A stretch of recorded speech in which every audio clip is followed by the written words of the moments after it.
Hello, আমি অঞ্জলি রায়। তোমরা দেখছো আমার ইউটিউব চ্যানেল অঞ্জলি রায়। আজ তোমাদের দেখাচ্ছি পঞ্চম শ্রেণীর গণিত বইয়ের ৭৬ পেজের অঙ্কগুলো এক এক করে কষে দেখাচ্ছি। তো বসিয়ে নিচ্ছি। প্রথমে আগে পড়ে নিই। ১ নম্বরে দুটি সংখ্যার গুণফল ১০৩৫, একটি সংখ্যা ২৩ হলে অপর সংখ্যাটি কত? অর্থাৎ এমন দুটো সংখ্যা যা গুণ করে ১০৩৫ হবে। দুটো সংখ্যা, তার মধ্যে কিন্তু একটা সংখ্যা ২৩ হয়েছে। দুটি সংখ্যার মধ্যে একটা সংখ্যা দিয়েছে ২৩, তাহলে অপরটি কত হবে? অপরটি বের করতে গেলে অপরটি এই ১০৩৫-এর মধ্যেই অপর সংখ্যাটি রয়েছে। দুটো সংখ্যা গুণ করে ১০৩৫, দুটো সংখ্যার মধ্যে একটি কিন্তু ২৩, আর একটা সংখ্যা ওই দুটো সংখ্যা গুণ করে ১০৩৫, আর একটা সংখ্যা কিন্তু এই ১০৩৫-এর মধ্যে আছে। তো এই অঙ্কটা করতে হলে কী করতে হবে? যেমন এই ২৩ থেকে এই ১০৩৫-রে ভাগ করলে আমার অপর সংখ্যাটি বের হয়ে যাবে। তো দেখো বলছে দুটি সংখ্যার গুণফল ১০৩৫। তাহলে আমি এখানে লিখে নিই দুটি সংখ্যার গুণফল। দুটি সংখ্যার গুণফল ১০৩৫। একটি সংখ্যা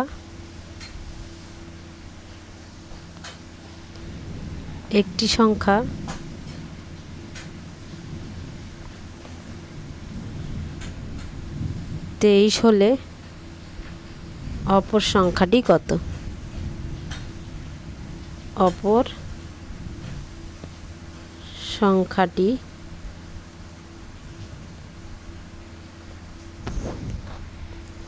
সমান সমান কি হবে? দুটি সংখ্যার গুণফল। দুটি সংখ্যার গুণফল বাই একটি সংখ্যা। এটা আমরা জানি সূত্র অনুযায়ী। অপর সংখ্যার সূত্র কি? দুটি সংখ্যার গুণফল সমান সমান বাই একটি সংখ্যা। আবার বসিয়ে দিই, অপর সংখ্যাটি বসে গেল। অপর সংখ্যাটি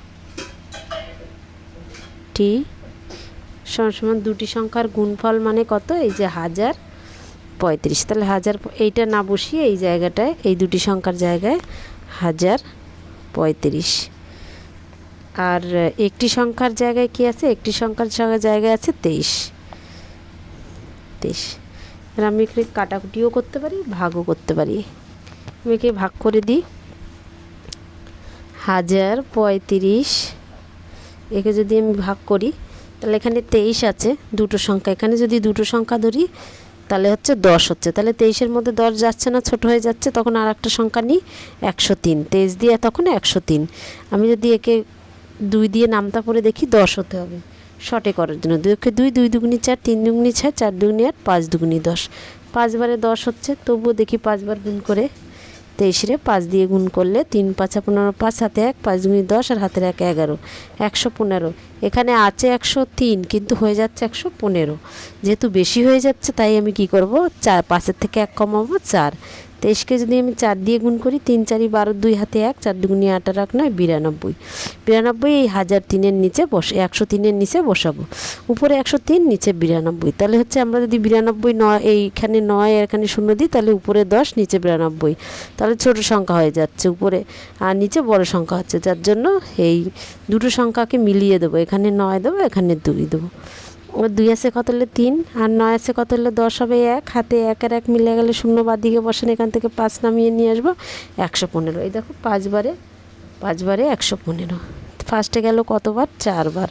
তারপরে গেল কত? ৫ বারে ১১৫। তাহলে বেরিয়ে গেল আমার অপর সংখ্যাটি।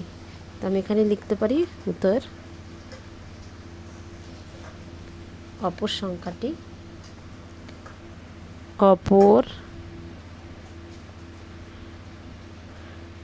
সংখ্যাটি সমান সমান ৪৫। তো দেখো এখন একটি খেলার টিকিট কেনার জন্য 3টি সারিতে লোকেরা দাঁড়িয়ে আছে। প্রতি সারিতে 4830 জন, প্রতি সারি মানে একটি সারিতে 4830 জন করে দাঁড়িয়েছে। সেরকম সেখান থেকে 2509 জন চলে গেল। একটা সারিতে যদি 4830 জন দাঁড়ায়, সেখান থেকে আবার 2539 জন চলে গেল। তাহলে এতজন ছিল, এতজন চলে গেল, তাহলে এটা দুইটা বিয়োগ হবে না। 3টি সারি আছে, সরি, একটি ক্রিকেট খেলার জন্য 3টি সারির লোকে দাঁড়িয়ে আছে। সারি হচ্ছে 3টি, আর একটা সারিতে 4830।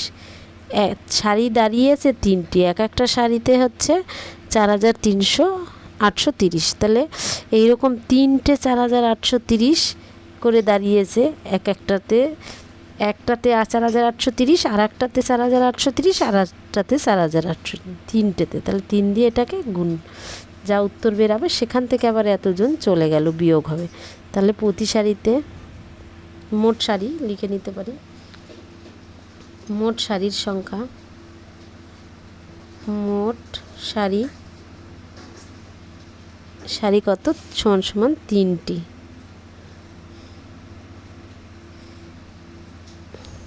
তাহলে একটি সারিতে দাঁড়িয়েছে, একটি সারিতে দাঁড়িয়েছে, সারিতে দাঁড়িয়েছে কতটি, এই যে 4830 জন সমান 4830 জন। একটা সারিতে যদি 4830 জন হয়, তাহলে 3টে সারিতে হবে, তাহলে এর 3 দিয়ে গুণ। 3 0 0, 3 3 9, 3 8 24, 4 হাতে 2, 3 4 12, আর হাতের 2 14। 3 0 0, 3 3 9, 3 8 24, 4 হাতে 2, 3 4 12, আর 2 14, এতজন। তাহলে উত্তর লিখতে পারি কি, উত্তর কত, এখন লাইনে কত দাঁড়িয়েছে। তাহলে উত্তর লিখতে পারি এখন লাইনে, উত্তর এখন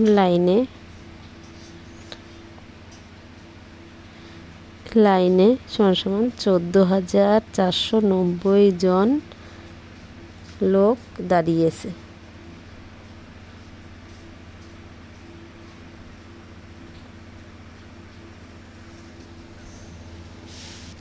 তো 1 আর 2 কমপ্লিট।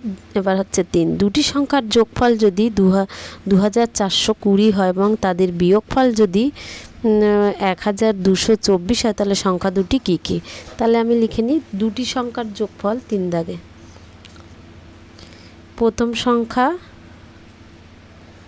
যোগ দ্বিতীয় সংখ্যা, দ্বিতীয় সংখ্যা, এই দুটো সংখ্যার যোগফল কত হচ্ছে, এই যে 2420। তাহলে লিখে দিই এখানে 2420, 2420। এবার প্রথম সংখ্যা বিয়োগ দ্বিতীয় সংখ্যা, দ্বিতীয় সংখ্যা, এই দুটোকে আবার বিয়োগ করে, সংখ্যা দুটো বিয়োগ করে কত হয়েছে, হচ্ছে 1224। তাহলে এখানে লিখে দিই সমান সমান 1224। এবার এই সংখ্যা দুটোকে আমরা যদি যোগ করি, অর্থাৎ প্রথম যোগ দ্বিতীয়, আবার যোগ প্রথম বিয়োগ দ্বিতীয়, এই দুটো সংখ্যাকে আমরা যোগ করব, অর্থাৎ এইটা আর এইটা যোগ করব। তাহলে যোগ করলে কত হচ্ছে, প্রথম আর দ্বিতীয় এই দুটো যোগ করে কত হয়েছে 2420। আর প্রথম আর দ্বিতীয়কে বিয়োগ করে কত হয়েছে, এখানে বসিয়ে দিই সেটা 1220। এবার হচ্ছে এই দুটো সংখ্যাকে আবার মাঝখানে কি করছি, যোগ করছি। এই দুটোকে যদি আমি যোগ করি তাহলে রাপে যোগ করে নিয়ে আসি। 2420কে 1220 দিয়ে যোগ 0 4 4 আর 2 6 আর 2 1 আর 2 এর 1 3 3600। তাহলে যোগ করে কি হলো, এখানে 0 না, এটা 4 4 বসে গেল, 2 আর 2 4 আর 4 আর 2 6 আর 2 এর 1 3। তাহলে সমান সমান কত হলো, সমান সমান হলো 3644। আর এইদিকে কি হলো, এদিকে হলো প্রথম সংখ্যার পেছনে নাই মানে প্লাস, আর প্রথম সংখ্যার পেছনে আছে প্লাস মানে যোগ। এই দুটো তাহলে কি হবে, যোগে যোগে প্লাসে প্লাসে প্লাস মানে যোগ, অর্থাৎ দুটো হলো, দুটো প্রথম, একটা প্রথম আর এখানে একটা প্রথম, তাহলে দুটো প্রথম, আর এখানে আমি প্রথম লিখতে পারি, প্রথম। আর এই দ্বিতীয়, আর এই দ্বিতীয়র পিছনে প্লাস আর এই দ্বিতীয়র পিছনে মাইনাস, প্লাসে মাইনাসে মাইনাস অর্থাৎ কেটে যাবে। আর সমান সমান এখানে কত থাকলো, 3644। তাহলে প্রথম সংখ্যা আমার বেরোলো, প্রথম সংখ্যা সমান সমান এই 3644। আর আমরা যদি এই দুই সমান সমানের ওপাশে নিয়ে যাই, নিচে চলে যায়, তাহলে 3644কে আমি যদি 2 দিয়ে ভাগ করি, 3644কে, তাহলে 2 অক্ষে 2 3 1, আর এখান থেকে 6 নামলো, 8 দুগুণি 16, এখান থেকে কত নামলো 4, 2 দুগুণি 4, আর এখান থেকে কত নামলো 4, 2 দুগুণি 4, তাহলে কত হচ্ছে 1822। তাহলে আমার প্রথম সংখ্যা কত, 1822। আর অপর সংখ্যাটি কত, অপর সংখ্যাটি এই সংখ্যাটার মধ্যেই আছে, এই যে 2820-র মধ্যেই অপর সংখ্যা আছে। দুটো সংখ্যার প্রথম ও দ্বিতীয়র যোগফল যত, এইটা এই সংখ্যাটার মধ্যেই আছে, তাহলে ওই সংখ্যা দিয়ে যদি আমি বের করি অপর সংখ্যা বেরিয়ে যাবে।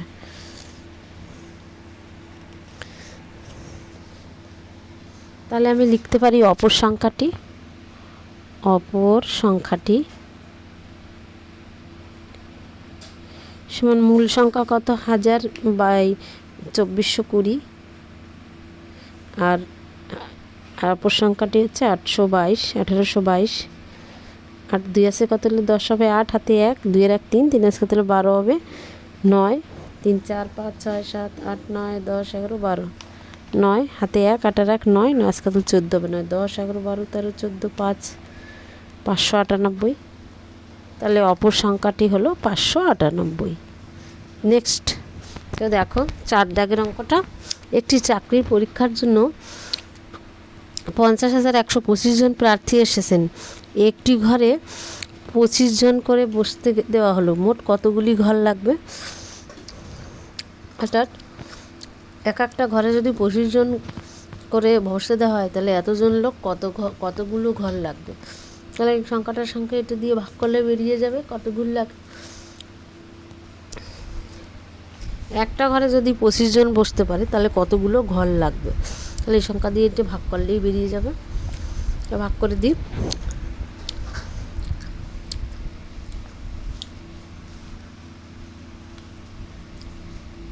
চার দাগে পরীক্ষার্থীর সংখ্যা কত, 50,125 জন। একটি ঘরে বসতে পারে সমান সমান 25 জন।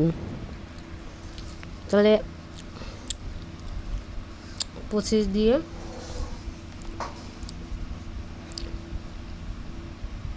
একশো ভাগ,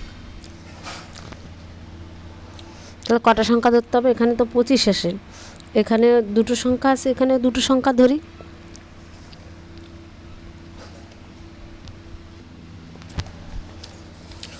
তাহলে এখানে দুটো সংখ্যা, তাহলে এটা এখন দুটো সংখ্যা ধরি। তাহলে এখানে দুটো সংখ্যার থেকে এখানে দুটো সংখ্যা বড় আছে, তাহলে চলে যাচ্ছে আমি সে 2 দিয়ে 5-এর মধ্যে 4, 2কে 2 2 দুগুণি 4, 3 দুগুণি 6, 3বার দিলে বেশি হয়ে যাচ্ছে, তাহলে কয়বার যাবে, 2বার।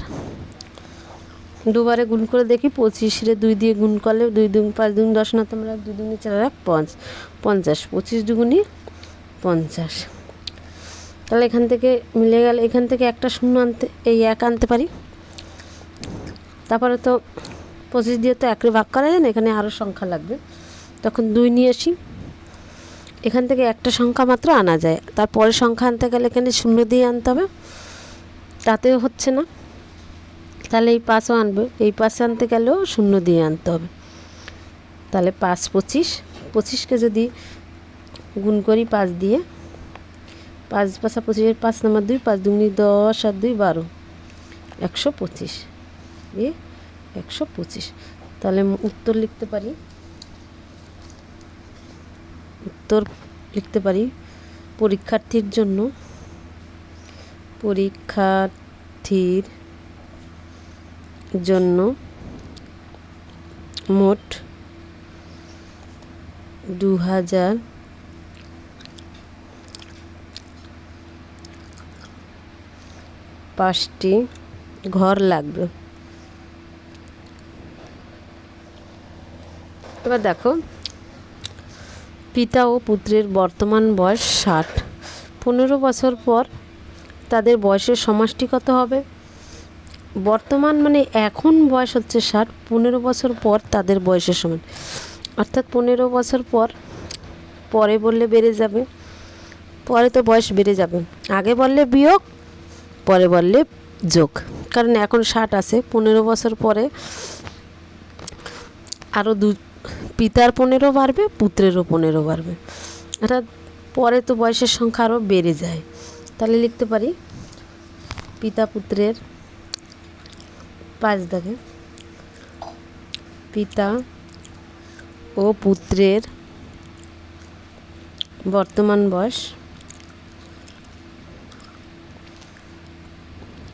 বয়সের সমষ্টি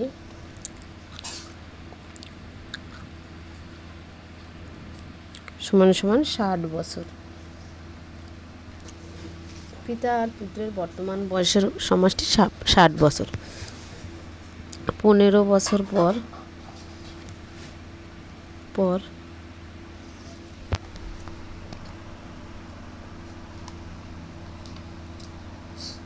তাদের বয়স হবে,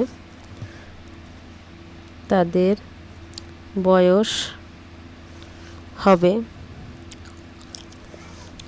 এখন হচ্ছে বর্তমান হচ্ছে 60, 15 বছর পরে যেহেতু হচ্ছে বয়সটা বাড়ছে, বাড়া মানেই তো যোগ, 60 আছে, 15 বছর পরে আরও বাড়বে, কি বাড়বে? পিতার 15 বাড়বে প্লাস পুত্রেরও 15 বাড়বে। 15 বছর পরে বলছে, পরে তো বয়সের সংখ্যা আরও বাড়তে থাকবে, পরে বললে যোগ, 60 এখন, তার সঙ্গে আরও যোগ হবে, 15 যোগ হবে আর 15 যোগ, কারণ এই 15টা হচ্ছে পিতার আর এই 15টা হচ্ছে পুত্রের। পিতার যেরকম 15 বছর পর 15 বছর বাড়বে, পুত্রেরও তেমনি 15 বছর পর 15 বাড়বে, সমান সমান 60 বসে গেল, যোগ বসে গেল, 15 আর 15 কত? 30, অর্থাৎ সমান সমান 90 বছর। পিতা পুত্রের বয়স 15 বছর পর 90 বছর হবে। পিতা পুত্রের বর্তমান বয়সের সমষ্টি 60, 15 বছর পরে তাদের বয়স হবে কত? এখানে আমি লিখে দেখতে পারি 90 বছর। শুভ্রা ও শুভ্রার মায়ের বর্তমান বয়স 80 বছর, 10 বছর আগে তাদের বয়সের সমষ্টি কত? এখন যদি 80 থাকে তাহলে 10 বছর আগে আরও কম ছিল, বর্তমানে 80 আছে, তাহলে 10 বছর আগে আরও কম ছিল, 10 কম ছিল, 10 মানে মায়েরও 10 কম ছিল, শুভ্রার মা তো শুভ্রারও 10 কম ছিল আর মায়েরও 10 কম ছিল, তাহলে কত ছিল? শুভ্রার 10 কমলে 80 থেকে তাহলে কত হয়? 70, আর মায়েরও ওর থেকে 10 কমলে কত হয়? 70 না, তো সরি, এটা তো 40 বছর আছে। শুভ্রার মায়ের বর্তমান বয়স হচ্ছে 40 বছর, 10 বছর আগে তাদের বয়সের সমষ্টি কত? অর্থাৎ 10 বছর আগে শুভ্রার 10 কম ছিল আর 10 বছর আগে তার মায়েরও 10 কম ছিল, দুজনেরই 10 করে বেড়েছে, অর্থাৎ শুভ্রার 40 বছর আছে এখন, 10 বছর আগে তার মায়েরটা যদি কমানো হয় তাহলে শুভ্রার তখন ছিল 50 বছর, আর 40 থেকে মায়ের 10 কমালে হচ্ছে 30 বছর, আর 40 থেকে তার মেয়ের শুভ্রার বয়স যদি কমানো হয় তাহলে থাকে 20 বছর। অর্থাৎ এখন হচ্ছে তাদের বয়স হচ্ছে 40, তাহলে 10 বছর আগে তাদের বয়স ছিল কত? 20। তাহলে লিখতে পারি এরকম 6 দাগে, শুভ্রা ও তার মায়ের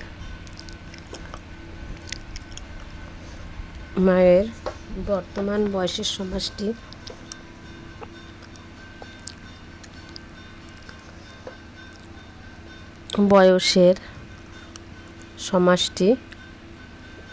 সমান কত? 40 বছর।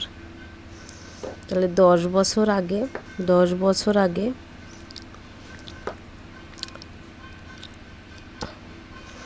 তাদের বয়সের সমষ্টি ছিল